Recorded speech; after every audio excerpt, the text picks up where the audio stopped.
together herself and won the school science fair when she's 10 years old. So this is how simple this stuff is. So they call this little circuit right here. I bought this little, you can buy this little printed circuit board. I put it together, but you buy this little kit from them. And then it's just got one resistor, one transistor, or a couple resistors, transistor, and a diode. There's not much to it. What this is like a gate. It's like a water wheel. Yeah. And this is like a magnetic gate. Okay. And when it does, all it takes is one battery to run it, which right now this battery's only got about 4 volts, and it really needs more than that to run it, but it's still running off of it. And it takes, and it'll charge. It's got input and output side. The output side, when it's just right now, this battery's just about dead. When it's working right, the one little battery all it does is triggers the circuit. The rest, and then this thing creates a pulsed energy, which charges the other batteries. It'll charge 3, 4, 5, 6 batteries. And this thing is not a motor; it's really an energizer. It's about killed stuff. So turn the voltage up a little.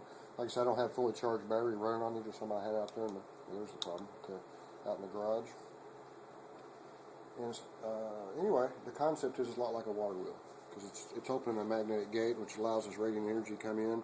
And it's a circuit on or off basically, and a pulse charge is what it is. It's a cold charge, and then the components ever get hot, and this actually restores batteries instead of tears them down. Like conventional charging, when you heat a battery up, which it does when it charges them, it slowly but surely destroys the battery. That's why the batteries go bad over time.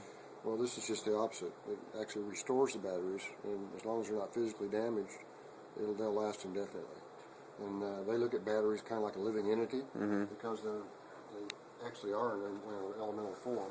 Because they're producing power, and so that gives a whole other thing about batteries. But so anyway, it's you can the best analogy is a water wheel. This is not a torque motor. In other words, you can get 23% if you had this on a shaft that spun with it. You can get about 23% work out of one of these things, which is not that much different than a car engine. But these are not really designed for that. This is considered an energizer, which is basically made to charge batteries. Now he has another type of motor. It's called a window motor. And it's a similar concept, uses the same circuitry, but it's a different arrangement of the wheel and the magnets and so forth, and it makes torque. And that can be used to drive machines. Okay. So there's a different type of motor for that. And that, y'all go into YouTube, like I told you the other day, and type in Bedini motors, and you'll see hundreds of videos. You'll see these kind of things, you'll see the other kind of things, you'll see all kinds of interesting stuff. Awesome.